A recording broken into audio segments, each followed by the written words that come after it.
Hello दोस्तों, कैसे हो आप? मैं Yogesh, welcome back to my channel cyber technophile. तो दोस्तों, साइबर वर्ल्ड की दुनिया में encoding, encryption, hashing, salting, obfuscation जैसी टर्मिनोलॉजी से हम अक्सर गुजरते हैं, जो लगती तो सेम है लेकिन होती बहुत डिफरेंट। तो जान लेते हैं इन सब के बारे में और समझ लेते हैं इनमें डिफरेंसेस भी। तो दोस्तों, पहला है इनकोडिंग, जिसका पर्पस होता है कि आपके डेटा को ट्रांसफॉर्म कर पाए अच्छी तरीके से एंड सेफली इसे कंज्यूम करवा पाए किसी अन्य सिस्टम के अंदर। जैसे आपका बाइनरी डेटा जब आप भेजते हो ईमेल द्वारा, या कोई स्पेशल कैरेक्टर या इमेजेस, वीडियोस आप वेब पेज पर देखते हो दोस्तों।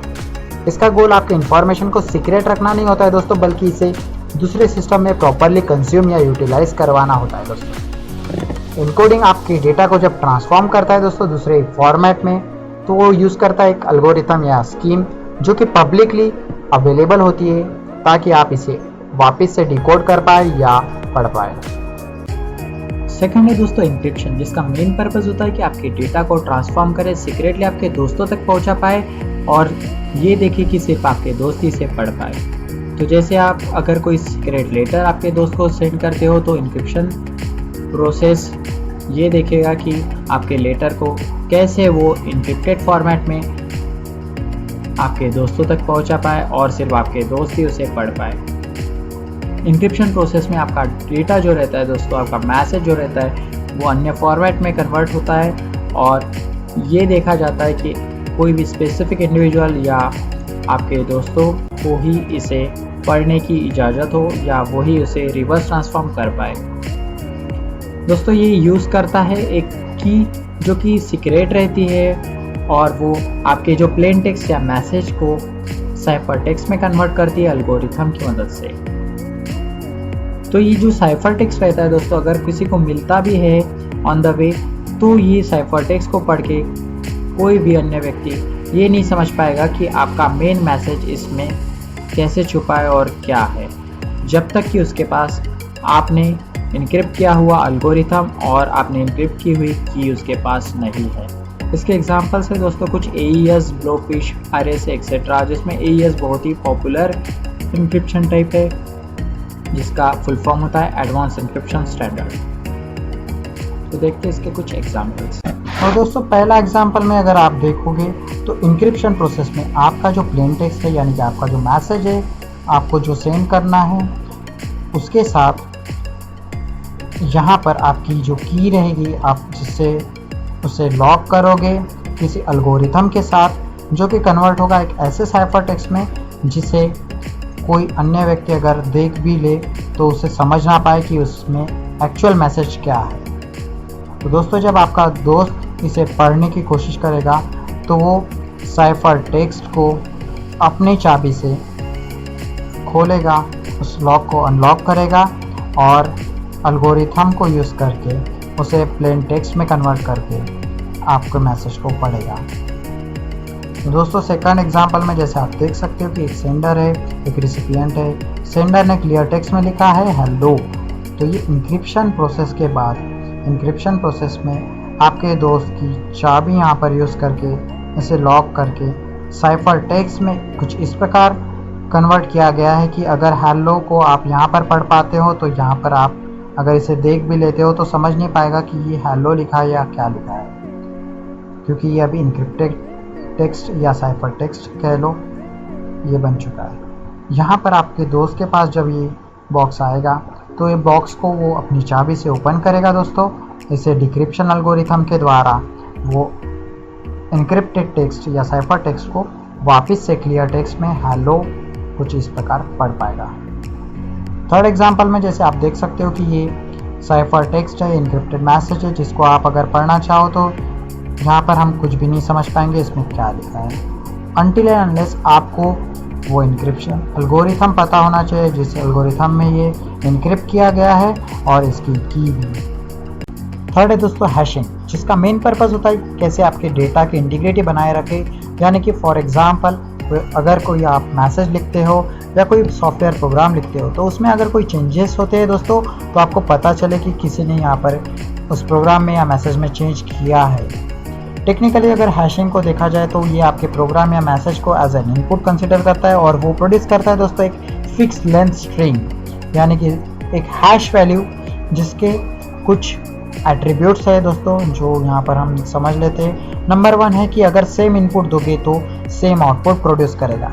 लेकिन नंबर 2 अगर देखोगे यहाँ multiple disparate input should not produce the same output, यानी कि अगर आप कोई एक वर्ड है, लेट सपोज यहाँ पर आर्बिट्री ये वर्ड है, यहाँ पर ये ए और ये ए, दो स्मॉल ए है लेकिन इसकी हैश वैल्यू और इसकी हैश वैल्यू डिफरेंट रहेगी दोस्तों इस वर्ड के साथ जब ये दो स्मॉल ए जुड़ जाते हैं तो। थर्ड है any modification of given input should result in drastic change to hash value, मतलब कि दोस्तों अगर यहाँ पर एक स्मॉल चेंज भी आप इनपुट में करते हो या प्रोग्राम में एक स्मॉल चेंज भी करते हो तो भी आपके आउटपुट हैश वैल्यू को अगर आप देखोगे तो ड्रास्टिकली वो चेंज हो जाएगी, बहुत ही डिफरेंट हैश वैल्यू आपको वहाँ पर मिलेगी। हैशिंग एक्चुअली आपके ऑथेंटिकेशन के साथ जुड़ा रहता है दोस्तों। ऑथेंटिकेशन प्रोसेस में ये इसलिए जुड़ा रहता है क्योंकि ये प्रोड्यूस करता है एक स्ट्रॉन्ग एविडेंस को और वो बताता है आपको मैसेज मॉडिफाई हुआ है या नहीं। यहाँ पर आप हैश वैल्यू को देखकर पता कर सकते हो कि आपके पास जो मैसेज आया है, जो भी सेंडर ने इसे सेंड किया है, वो मैसेज जो सेंडर ने सेंड किया है वो कहीं आपके पास पहुँचते पहुँचते किसी ने मैनिपुलेट या चेंज तो नहीं किया है। तो ये आप यहाँ पर देख सकते हो, आपके पास जब मैसेज आता है तो वो एक हैश वैल्यू प्रोड्यूस करेगा। जो हैश वैल्यू आपके सेंडर की हैश वैल्यू के साथ अगर मैच करता है तो आप बोलोगे कि ये मैसेज आपको जो भी मिला है वो जेन्युइन है, ओरिजिनल है और इसे किसी ने टैम्पर नहीं किया है। हैशिंग के एग्जांपल्स में SHA-1, 2, 3, SHA-3 जो प्रेजेंट वर्जन है SHA का, सिक्योर हैश एल्गोरिथम का, MD5, लेकिन MD5 आजकल पॉपुलर नहीं है दोस्तों क्योंकि उसमें कुछ सिक्योरिटी खामियों के वजह से यूज़ नहीं किया जाता है। हैशिंग एग्जांपल्स तो नंबर 1 में देख सकते हो जैसे आपका डॉक्यूमेंट आपके साइन डॉक्यूमेंट में कैसे कन्वर्ट होता है दोस्तों। जैसे यहाँ पर इनपुट हेलो वर्ल्ड है, इसको डाइजेस्ट के थ्रू डॉक्यूमेंट हैश में कन्वर्ट किया जाता है। हैशिंग को बाद में इंक्रिप्शन करके उसे आपकी प्राइवेट की के साथ इंक्रिप्ट करके आपकी यूनिक सिग्नेचर लगाकर इस डॉक्यूमेंट को साइन किया जाता है उसमें और इसके बाद आपका डॉक्यूमेंट सेंड किया जाता है आपके दोस्त के पास। सेकंड एग्जांपल में आप देख सकते हो कि NOUR यहाँ पर इस सेंटेंस में स्मॉल है और इस सेंटेंस में NOUR कैपिटल रखने से कैसे आपका सेम एल्गोरिथम आपके आउटपुट हैश वैल्यू को ड्रास्टिकली चेंज करता है। हालांकि इसकी लेंथ सेम है दोस्तों लेकिन इसकी वैल्यू को आप देख सकते हो कितनी डिफरेंट बनाता है। थर्ड एग्जांपल में देख सकते हो आप जैसे the quick brown fox jumps over the lazy dog, ये सेम सेंटेंस है दोनों, बस यहाँ पर एक फुल स्टॉप ऐड हो चुका है और सेम एल्गोरिथम आप देख सकते हो दोस्तों कि कितनी डिफरेंट हैश वैल्यू प्रोड्यूस कर सकता है। ऐसी हैश वैल्यू आपको इंटरनेट बैंकिंग में भी दिख सकते हो दोस्तों। जब आप पासवर्ड एंटर करते हो, आपके पासवर्ड एंटर होने के बाद जब ये हैश वैल्यू को कन्वर्ट करता है तो आप देख सकते हो कि वहाँ पर एक पासवर्ड आपका अगर 8 डिजिट रहा तो भी वो पासवर्ड फील्ड में देखना कितनी लंबी हैश बन जाती है। तो ऑब्फस्केशन दोस्तों आपके सोर्स कोड या आपके प्रोग्राम को सामने वाले को समझने के लिए थोड़ा कठिन बना सकता है, थोड़ा हार्ड बना सकता है, जिससे कि आप रिवर्स इंजीनियरिंग अटैक से बच सकते हो। लेकिन मोस्ट इम्पोर्टेंटली आपको ये बता दूं कि ऑब्फस्केशन कोई स्ट्रॉन्ग कंट्रोल तो है नहीं जैसे इंक्रिप्शन है, बस ये आपकी ऐसी मदद कर सकता है कि कोई भी अटैकर या हैकर को ये एक बाधा क्रिएट कर सकता है, थोड़ी मुश्किल कठिनाई क्रिएट कर सकता है आपके कोड को समझने के लिए या देखने के लिए। लेकिन ये बिल्कुल भी इनकोडिंग जैसा है दोस्तों, जिसे कोई भी रिवर्स कर सकता है सेम टेक्निक की मदद से जिससे भी ये ऑब्फस्केटेड किया गया हो। और मोस्ट इम्पोर्टेंटली ये कोई भी मैनुअल प्रोसेस से भी आप इसके ऊपर थोड़ा काम करते हो तो थोड़े टाइम बाद आप इसे रिवर्स कर पाते हो या क्रैक कर पा सकते हो। ऑब्फस्केशन की कोई लिमिटेशंस भी है दोस्तों, जैसे कि आपके कोड के कंटेंट के ऊपर डिपेंड करता है कि आपके कोड को वो कितना और कॉम्प्लेक्स बना सकता है। लेकिन अगर उस लिमिटेशंस को पार करते हो तो हो सकता है कि वो एप्लीकेशन काम करना ही बंद कर दे। इसके कुछ एग्जांपल्स है दोस्तों, जैसे जावास्क्रिप्ट ऑब्फस्केटर, प्रोगार्ड और बहुत सारे। फॉर एग्जांपल हम देखते हैं पहला, जिसमें आप देख सकते हो कि यहाँ पर हैश इंक्लूड mat.h है, दूसरे इसमें systime.h है। लेकिन ये कोड सेम कोड है दोस्तों, इसमें कोई चेंजेस किए गए नहीं है, बस इसे थोड़ा सा दिखने में समझने में दिक्कत प्रोड्यूस की गई है, यहाँ पे ऑब्फस्केटर नहीं।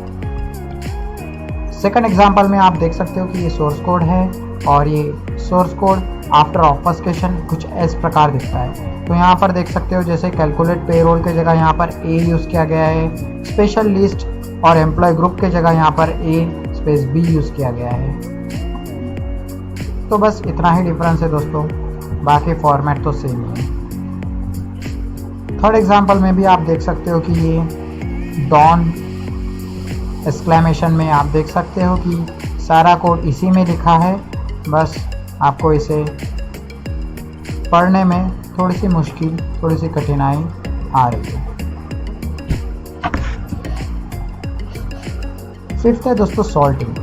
सॉल्टिंग एक मज़ेदार कंसेप्ट है दोस्तों, बहुत इंपॉर्टेंट कंसेप्ट है दोस्तों क्रिप्टोग्राफी में या आपके साइबर वर्ल्ड में बोल लो, क्योंकि सॉल्टिंग एक ऐसी प्रक्रिया है जो हैशिंग के ऊपर काम करती है। जैसे पासवर्ड को अगर डेटाबेस में हम रखते हैं प्लेन टेक्स्ट के द्वारा, तो कोई भी अगर डेटाबेस को हैक करता है तो उसे पासवर्ड इजीली दिख जाएंगे, लेकिन उसके ऊपर हम इनक्रिप्शन की लेयर बनाते हैं जिससे कि वो दिखने में और कठिन हो, समझने में कठिन हो।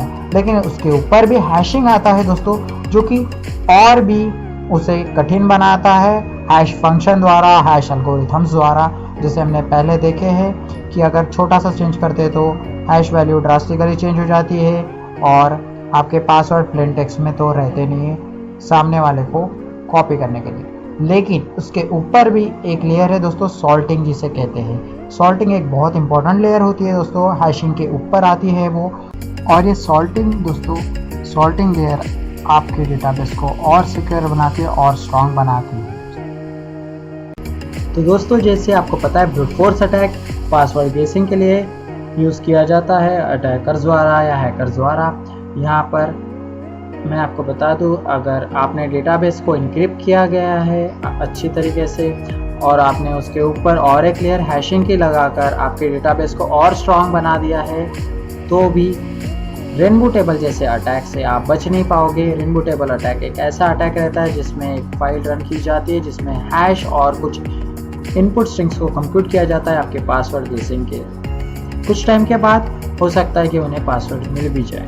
लेकिन अगर आपने सॉर्टिंग प्रोसेस यूज़ की गई है आपके डेटाबेस को और स्ट्रॉन्ग बनाने के लिए, तो हाँ, आपके पासवर्ड वैल्यूज़ के आगे और एक प्रीफिक्स जुड़ जाता है जिसको सॉल्ट बोलते हैं, जो कि आपके पासवर्ड वैल्यू को और भी स्ट्रॉन्ग बनाता है और उसके बाद हैशिंग उसे और ड्रास्टिकली चेंज करके उसे और स्ट्रॉन्ग करता है दोस्तों।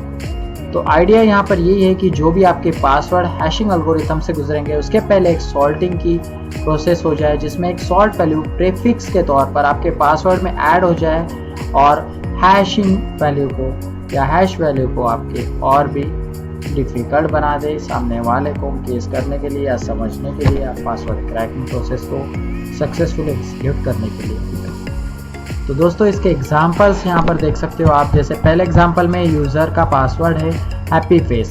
यहाँ पर अगर सॉर्टिंग प्रोसेस आप यूज़ करते हो तो सॉल्ट वैल्यू उसमें लेट्स सपोज $W2 ये ऐड हो जाती है आपके पासवर्ड के प्रीफिक्स में, और उसके बाद अगर हैश एल्गोरिथम से आप उसे गुजारते हो तो आपको पता है हैश वैल्यू ड्रास्टिकली चेंज हो जाती है अगर आपके पासवर्ड में एक ज़रा सा भी चेंज आप करते हो तो। और यहाँ पर तो एक पूरी की पूरी वैल्यू आपने यहाँ पर ऐड कर दी है हैशिंग एल्गोरिथम में, जिससे आपकी हैश वैल्यू काफ़ी डिफरेंट हो चुकी है दोस्तों। सेकंड एग्जांपल में आप देख सकते हो कि हैश पासवर्ड को यहाँ पर सॉर्टिंग द्वारा और भी स्ट्रॉन्ग किया गया है। ये आपके पासवर्ड को सॉर्ट वैल्यू 1 सॉर्ट वैल्यू 2 से ऐड करके आपके हैश पासवर्ड्स को ड्रास्टिकली इसने चेंज कर दिया है दोस्तों। सेम पासवर्ड को 2 सॉल्ट वैल्यू को ऐड करके आप देख सकते हो कितना ज़्यादा फ़र्क है हैश पासवर्ड्स की वैल्यूज़ में। तीसरे एग्जांपल में ये काफ़ी इंटरेस्टिंग एग्जांपल है दोस्तों, बहुत सिंपल है आपको समझने के लिए सॉल्टिंग कैसे काम करता है, इनक्रिप्शन और हैशिंग भी कैसे काम करता है। जैसे दोस्तों ये आप हो और ये आपका पासवर्ड है जिसके ऊपर आपने अच्छी खासी इनक्रिप्शन की लेयर लगा दी और उसके साथ ही आपने हैशिंग यूज़ किया हो और साथ ही साथ आपने उसके ऊपर सॉल्टिंग किया हो, तो देख सकते हो आपके डेटाबेस को आपने कितना अच्छे से स्ट्रांगली सिक्योर किया है, आपके पासवर्ड को सिक्योर किया है। और सॉल्टिंग प्रोसेस ने और भी अटैकर्स और हैकर्स को इसे क्रैक करने में डिफ़िकल्ट बना दिया है दोस्तों। जैसा आप इस एग्जांपल को रिलेट कर सकते हो अपने बर्गर के साथ रियल लाइफ में, जिसमें अगर कोई एक्स्ट्रा सॉल्ट डाल दे, बहुत ज़्यादा सॉल्टी से बना दे तो इसे कोई खाएगा नहीं और इसे फेंक देगा। तो वैसे ही यहाँ पर भी होता है दोस्तों, सॉल्टिंग प्रोसेस इतनी कठिन बना देती है इस डेटाबेस को कि कोई हैकर इस पर अगर अटैक कर देता है उसे बहुत ट्रबलसम होता है और उसे कुछ टाइम बाद बोर होने लग जाता है इसे क्रैक करने में और वो इसे छोड़ देता है। Thanks for watching this video and sparing your good time. I hope आपको ये डेमोन्स्ट्रेशन अच्छा लगा हो, जिसमें आपने एनकोडिंग, इंक्रिप्शन, हैशिंग, सॉल्टिंग, ऑब्फस्केशन जैसे टर्मिनोलॉजीज को समझा, उनके डिफरेंसेस को जाना। तो मिलते हैं दोस्तों मेरे नेक्स्ट वीडियो में, तब तक के लिए